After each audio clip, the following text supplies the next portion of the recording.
네, 반갑습니다. 이 영상을 보시는 분이라면 아마 통합암 보험 들어두셨을 건데요.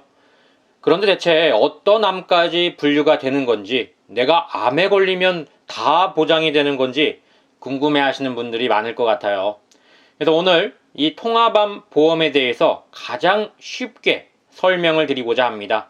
여러분과 함께하는 저는 보험 상식을 가장 쉽게 알려주는 남자, 보험의 신입니다. 자, 보장성 보험에 대해 얘기를 하다 보면 항상 가장 많이 나오는 얘기가 암보험인 것 같습니다.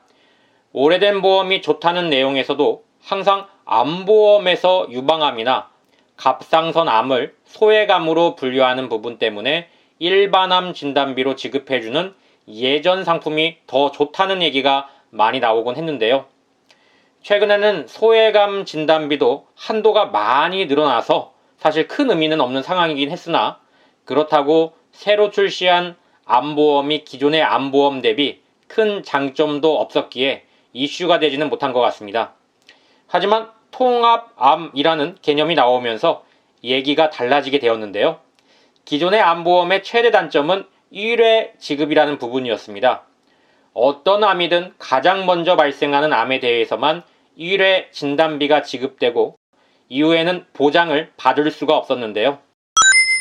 통합암 보험은 기존 암보험과는 다르게 암의 종류에 따라서 카테고리로 나누거나 개별로 쪼개서 각각에 해당되는 지급 사유가 발생할 때마다 지급을 해주는 상품입니다. 조금 더 쉽게 예를 들어보자면, 기존 암보험에 1,000만 원이 가입되어 있는 상태에서 위암이 발생한 경우 암 진단비 1,000만 원이 지급되고 암보험이 사라지거나 암진단 특약이 사라지게 됩니다.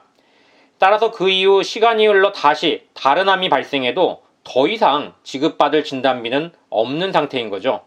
하지만 통합암의 경우는 똑같이 1,000만 원에 가입되었다면 동일하게 위암 발생 시에 동일한 암 진단비 1,000만 원이 지급되고 위암이나 위암이 속한 카테고리의 보장만 사라지고 나머지는 그대로 살아있게 되어, 만약 시간이 흘러 다른 암이 발생했다면 다시 암 진단비 1,000만 원을 추가로 지급받을 수 있게 되는 거죠. 보험사마다 차이는 있으나 카테고리로 분류하는 곳은 5개에서 9개 카테고리로 구성돼 5번에서 9번 정도 지급받을 수 있다고 보면 되고요. 그 분류를 가장 세밀하게 해둔 곳은 30개까지 되어 있어 30번까지 지급 가능한 곳도 있네요.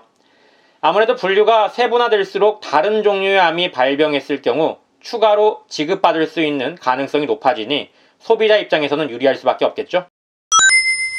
보험료 부분에서 살펴봐도 기존의 암보험과 보험료 차이가 거의 없어 비슷한 보험료라면 보장을 반복적으로 받을 수 있으니 유리할 수밖에 없을 것 같네요. 다만 지급 기준이 원발암 기준이어서 전이암에 대해서는 별도로 특약으로 대비해야 하고요.